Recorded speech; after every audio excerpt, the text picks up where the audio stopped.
Do you have anything you want to say to the people of Caddo Parish about the jobs that they've been waiting for? A few different conversations we had, you said that you think people need to move on from this topic.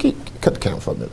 Well, we're waiting on Michael Williams to walk out right now. We're going to ask him some questions. Mr. Williams, is there anything you want to say to the community?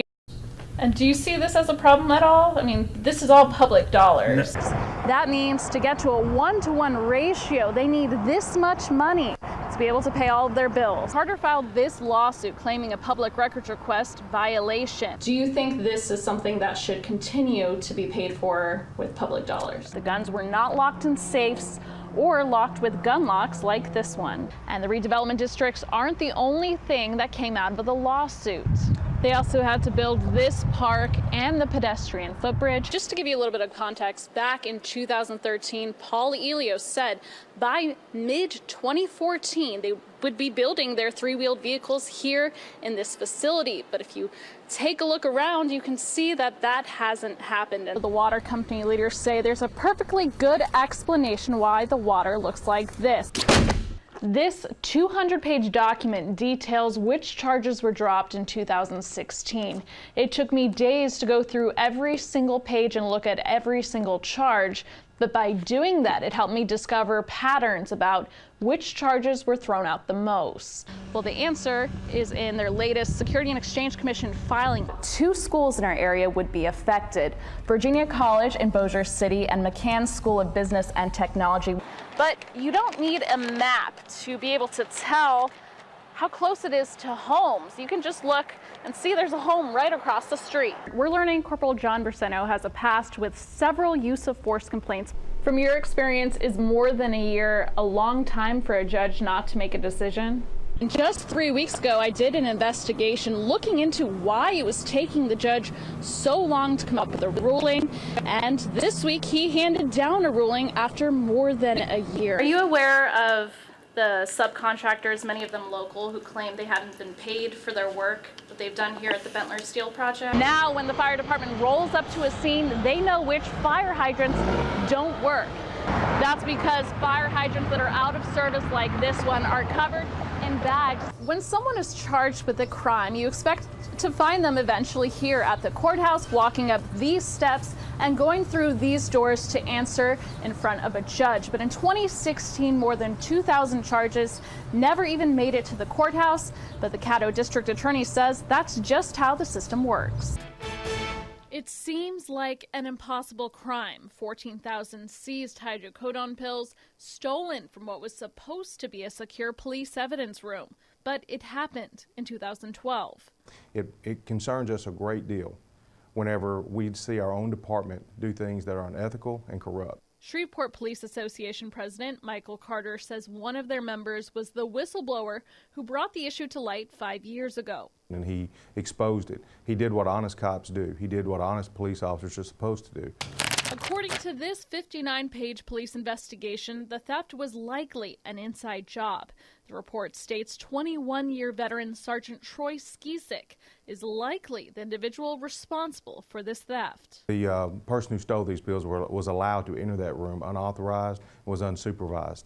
And that was a violation of policy at the very least, if not law. But Skisick's attorney, Marty Stroud, says the findings do not prove anything. That's somebody's speculation.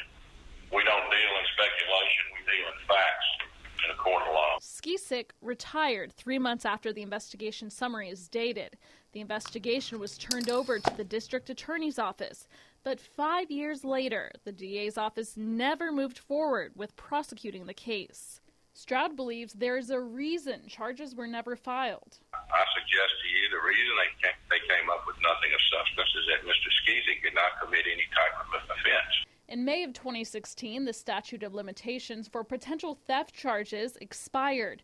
On May 11, 2017, the statute of limitation for the remaining potential charge, possession with an intent to distribute, will also expire. Stroud says this is a positive development for the Skisick family because now they can move on with their lives. Hopefully this will give them some closure that they deserve for a long time. But Carter sees the expiring charges from a different perspective.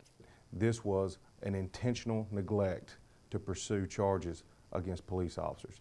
So why no charges? In an effort to expose what happened to the pills, Carter says the association spent years requesting documents surrounding the investigation to see who was involved with what he calls a cover-up.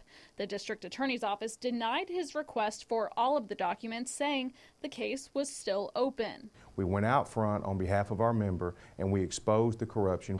Carter filed this lawsuit claiming a public records request violation. And it was here in court for the first time, Assistant District Attorney Ed Bluer explained in open court why they never prosecuted the case. He said they had enough probable cause to charge Skisic, but there was not proof beyond a reasonable doubt. He called the case circumstantial, meaning they lacked enough direct evidence to connect Skisic to the crime. This investigative report explains why there's a lack of concrete evidence. It states the video surveillance system was broken and there reportedly was no entry and exit log kept for people coming in and out of the property room. On top of that, Bluer testified in court some evidence needed for this case had disappeared from the property room. He said, quote, "With respect to the packaging materials, it was quite surprising to find that it was no longer in existence." According to this report, investigators were told all evidence, bottles, evidence bags, and stickers had been destroyed. The report says, quote, redacted name advised that he had received an order from the SPD administration to destroy the evidence in this case. Did SPD administration put out an order to destroy all evidence in the case? And again, I have no idea. I was either in CRU or at Fair Park. I have absolutely no idea. Shreveport Police Chief Alan Crump was not part of this administration at the time. And once I got in this position, I didn't start trying to backtrack and go into something that I had nothing to do with, just to find out for myself because I'm the chief. I didn't do that. We asked SPD if we could speak with those in the administration at the time who are still working in the department.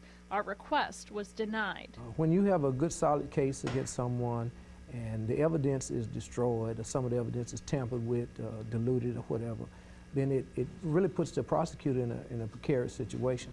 LCUS criminal justice professor Riley Young says the allegation of destroying evidence is a serious one. So police would investigate the allegation yes, that's the initial investigation. But it doesn't appear any action was taken after the evidence was reportedly destroyed. There's laws in place. Those laws were not enforced by people who were sworn to enforce them. In court, Bluer was asked, quote, at any time since then, did you file any charges against anybody in administration for destroying evidence, end quote. His reply, no. A specific assistant district attorney who sat on a witness stand and said that he did not even pursue charges after he knew someone intentionally destroyed the evidence of an ongoing case. That was very disturbing. A judge ruled in February the DA's office has to release the unredacted investigator's report and information from the DEA's office if no charges are filed before or on May 11th. That's when Carter thinks the truth will come out. And there's going to be a lot of people holding their head down. There's going to be a lot of shame to go around. And this case remains, whoever did it remains a mystery. The 14,000 hydrocodone pills were never found.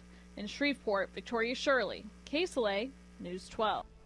In 2016, Caddo Parish commissioners traveled thousands of miles to South Africa, California, Washington, D.C., San Antonio, and more, all the while charging taxpayers for their airfare, hotels, meals, and conference registrations. The total? 8 out of 12 commissioners racked up a $38,000 bill in 2016, and those commissioners on those trips say they traveled in the name of bettering the parish. Commissioners become more conscious of traveling, where they're traveling, and who's going to say something, and whether or not it's going to get some backlash and that sort of thing. Commissioner Lynn Cawthorn is speaking from experience. He received a lot of scrutiny after asking for permission to travel to South Africa with the International Arts Foundation, he says, to explore economic development opportunities. Because the opportunity presented itself, I made a conscious decision. Lynn, what do you think is better bang for the buck? To go to the NACO conference along with everyone else, or the South Africa trip? I chose the South Africa trip. The commission voted to cut Cawthorn a $2,500 check in advance to pay for half the trip. He paid for the other half out of his own pocket. Do you feel like the taxpayer investment of the $2,500 will pay off, or is it currently paying off? Absolutely, without a doubt in my mind. We're only talking $2,500. While Cawthorn used travel fund money to travel the furthest distance from the parish, former Commissioner Ken Epperson, who recently resigned, did the opposite. He used public dollars to go the shortest distance, using travel fund money when he wasn't even out of town. When the Louisiana Police Jury Association conference came to Shreveport in March, all commissioners attended, but public records reveal Epperson was the only commissioner who asked for a travel advance of $700 for the conference held in downtown Shreveport. How did he spend the money? He spent 3 nights at the downtown Hilton Hotel at $119 a night, twice cashed in his $51 per diem travel allowance for food, spent $13 a day for 3 days on valet parking, and even charged taxpayers for $40 worth of tips. We called Epperson to ask him about his spending. And how far of a drive is it from your house to the hotel? I have no idea. But a quick map search reveals Epperson lives 13.5 miles from the hotel. But he says because he was on the executive committee of the association, he needed the convenience of the hotel room. The money Epperson used is specifically listed under the commission's travel policy. But how is it possible to use travel money when the commissioner is not traveling? I asked Crystal Grindley, the spokesman for the Caddo Parish Commission. She says the policy allows for the specific events listed within the travel policy. We're only 1 month into 2017, and already this year, commissioners have spent nearly $2,000 on travel. In Caddo Parish, Victoria Shirley, KSLA News 12. Say hi. Marlene Pangatongan is pretty happy with her life. Hi. She's a mom, wife, and teacher, and best of all, she's living her dream of living in the United States. I always believe that when you do good, it will always come back to you a million times, and I think that's what's happening now. But it hasn't been the easiest getting to where she is now. The very, very beginning was really hard. Looking back, Marlene can only describe what she's been through as something you might watch on TV. It's kind of like a reality show. It's like you were like the major characters in the story. 9 years ago, she was one of more than 40 teachers recruited in the Philippines to teach in Caddo Parish schools. Marlene thought the American dream was within her grasp. People in other countries, they look forward to what America is. But the dream turned dark after they say the recruitment company, Universal Placement International, defrauded and exploited them in a human trafficking scheme. All the teachers tell the same story. Every week, we are asked to give $1,000 for the processing. The teachers were continually slapped with new fees, some paying up to $16,000 just to get the job, and required to sign over a percentage of their salary. They say the company threatened to give away their visas if they couldn't pay. What kind of agency is this? The money already paid was non-refundable, and the company had confiscated their visas and passports to make sure the fees were paid. Feeling powerless, they found ways to get the money. Of course, we loan money, and then we beg money with our relatives and friends and my mother-in-law. When they got to Caddo Parish, they discovered the shakedown for money wasn't over. When I came here, we were forced by Lulu to go to financing agencies whereby we could borrow money. The teachers say the president of the company, Lourdes Lulu Navarro, a convicted felon, used coercive tactics like legal threats, threats of deportation, and segregation from the Filipino community to control the teachers. In 2009, KSLA News 12 spoke with a teacher who at the time didn't want to be identified, but told us Navarro forced the teachers to live 4 to an apartment, 2 to a room with no transportation. We did not expect there will be 4 in each apartment. They say the first year in the United States was very tough. Remembering the families left behind in the Philippines was a way to cope. You always tell yourself you're doing this for them, so that keeps you going. At first, the teachers kept quiet about their struggles, but eventually spoke up. Romeo Mangoeng served as a spokesperson for the teachers in Caddo. And it's all about the teachers who want the job, but not to be exploited, because everybody has rights. So They joined forces with the American Federation of Teachers, the Southern Poverty Law Center, among others, to file a class action lawsuit, along with 350 other Filipino teachers across the state against the recruitment firm. It was just so wrong, and it was an easy choice to stand up and say, this needs to be fixed. Teachers Union President Jackie Lansdell represented the Caddo Parish teachers. We have to thank Jackie for our partner through these years. Oh my God. Yeah. Romeo testified on behalf of his colleagues during a 2-week trial in 2012. I'm glad I did because it made a difference.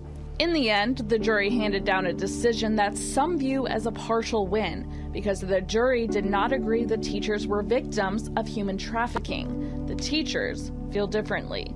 All of us are a victim of human trafficking because we were deceived.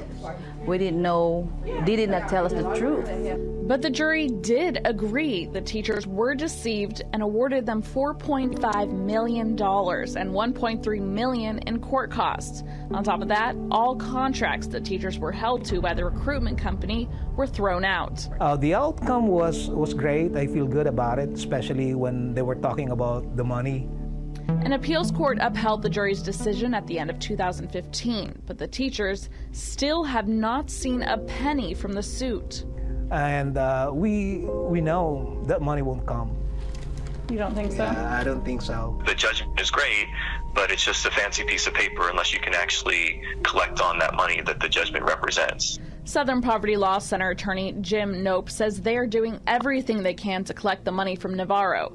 They were successful in getting money from her $600,000 Los Angeles home. The money will be sent to the teachers once it clears the legal process. It's difficult to say right now how much additional money we'll be able to collect on top of the sale of the property. He says the judgment will hang over Navarro's head until they collect all the judgment money. But Romeo says the victory in court is more than just money. It's all about respecting our dignity as persons and as professionals. What do you need, a screwdriver? No, I don't. They say the important thing is now they are living the life they dreamed, free from Navarro's contracts and fees. How many do you need? They suffered mightily to be able to provide the promise of public education to our boys and girls. The forward, the backward movement. These teachers were able to survive, and now most of us have homes. How many of you have your families here now? Oh, wonderful. So, to me, this is the American dream. And here's yours, Blaze. And that one here, baby. See Marlene says looking back, the experience was worth it to be where she is now, with her husband and 3 American-born children. This is what we imagined way back home. Now, many of the teachers either have or are close to getting their green cards and on their way to becoming U.S. citizens. In Shreveport, Victoria Shirley, KSLA News 12.